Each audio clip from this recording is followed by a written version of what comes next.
அஸ்ஸலாமு அலைக்கும் ஃப்ரெண்ட்ஸ். நம்ம இன்றைக்கி என்ன பார்க்க போகிறோன்னா, ஒரு ஈஸியான மட்டன் சூப் செய்யலாம் எப்படின்னு பார்க்கலாமா? அதுக்கு கடாயில் எண்ணெய் ஊற்றிக்கோங்க.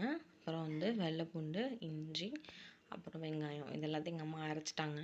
பொடிசாக அரைச்சி போட்டாங்க. அரைச்சி போட்டதுக்கப்புறம் என்ன பண்ணாங்கன்னா, தக்காளி ஆட் பண்ணிட்டாங்க. நல்லா தக்காளி ஆட் பண்ணதுக்கப்புறம் என்ன பண்ணோம்னா, நம்ம மிளகா இருக்கு இல்லையா, பச்சை மிளகா அதை போட்டுறணும். ஒரு 2 மிளகா போட்டுக்கோங்க. போட்டுட்டு நல்லா கிண்டி விட்டுக்கோங்க. நல்லா கிண்டி ஒரு நல்லா எப்படி சொன்னது கோல்டன் கலரில் வரணும். நல்லா மசிஞ்சால் தான் அந்த சூப்போட டேஸ்ட்டு செம்மையாக இருக்கும்னு சொல்லுவாங்க. ஸோ இந்த பக்குவம் தெரிஞ்சால் நம்மளும் ஒரு மாஸ்டர் ஆகிடலாம். ஸோ இது மாதிரி கேட்டு வச்சுக்கோங்க, ஈஸியாக பண்ணிடலாம். இதே மாதிரி நல்லா கிளறி விட்டுக்கிட்டே இருங்க ஃப்ரெண்ட்ஸ்.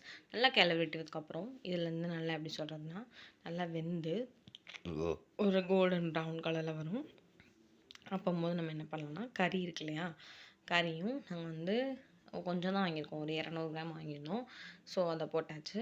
போட்டு நல்லா கிண்டியாச்சு. அதில் ஈரலும் கொடுத்துருந்தாங்க. ஸோ அதை நல்லா கிண்டி விட்டுக்கோங்க. கிளறி விட்டு தண்ணியெல்லாம் அதை அப்சர்வ் பண்ணிக்கிறோம். ஏன்னா தண்ணியில் இருக்கும் இல்லையா கறியில். அப்புறம் உப்பு தேவையான அளவுக்கு உப்பு ஆட் பண்ணிக்கோங்க. இவ்வளோ தான் ஃப்ரெண்ட்ஸ், ரொம்ப ஈஸியாக செஞ்சிடலாம். இதுக்கப்புறம் என்ன பண்ண போகிறாங்கன்னா, இது நல்லா வேகணும் இல்லையா. ஸோ அது வேகணுன்றதுக்காக பாருங்கள் எப்படி வெந்திருக்குன்னு.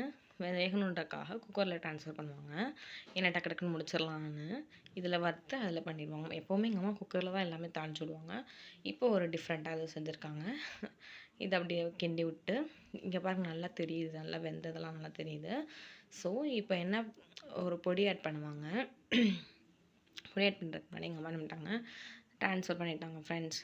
இதில் எல்லா மசாலாஸும் சேர்க்கணும். இனி நல்லா என்ன சொல்கிறாங்கன்னா கிண்டிக்கணும். நல்லா கிண்டிட்டு 2 சம்பு அளவு தண்ணி நல்லா கிண்டி விட்டதுக்கப்புறம் அதில் என்ன பண்ணணும்னா, தண்ணி 2 டம்ளர் ஆட் பண்ணியிருக்காங்க. ஒரு சம்பளவு ஆட் பண்ணிக்கோங்க ஃப்ரெண்ட்ஸ். ஆட் பண்ணதுக்கப்புறம் இது என்னென்னா மஞ்சள் சீரகத்தூள் ஆட் பண்ணிக்கிட்டாச்சு. ஒரு 2 ஸ்பூன் போட்டிருக்காங்க. இது போட்டோடனே ரொம்ப டேஸ்டியாக இருக்கும் ஃப்ரெண்ட்ஸ். அவ்வளோதான், நான் வேறு எதுவும் ஆட் பண்ணல.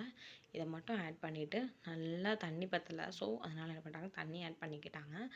நீங்கள் எல்லாம் ஒரு சொம்பு அளவு ஆட் பண்ணால் ஓகே தான். எங்கள் அம்மா ஃபஸ்ட்டு ஒரு டம்ளர் எடுத்தாங்க, அப்புறம் கொஞ்சம் அளவு ஊற்றிருக்காங்க. ஸோ ஒரு சம்பு அளவு 3 பேர் சாப்பிட்லாம் ஃப்ரெண்ட்ஸ். நல்லா சூப் நல்லாயிருக்கும், நல்லா குடிக்கலாம். ஸோ ரொம்ப ரொம்ப ஹெல்த்தியும் கூட. மட்டன் சூப் எப்போவுமே ரொம்ப நல்லது. அதுவும் இல்லாமல் சத்து இல்லாதவங்களுக்குலாம் சாப்பிட்டா ரொம்ப நல்லது ஃப்ரெண்ட்ஸ். நீங்களும் சாப்பிடுங்க. ஈஸியாக பண்ணிடலாம், ரொம்ப ஈஸியாக பண்ணிடலாம். ஓகேவா? அந்த மாதிரி பாருங்கள், அவ்வளோதான் முடிஞ்சுச்சு. 5 மினிட்ஸ் தான் இருக்கும்னு நினைக்கிறேன்.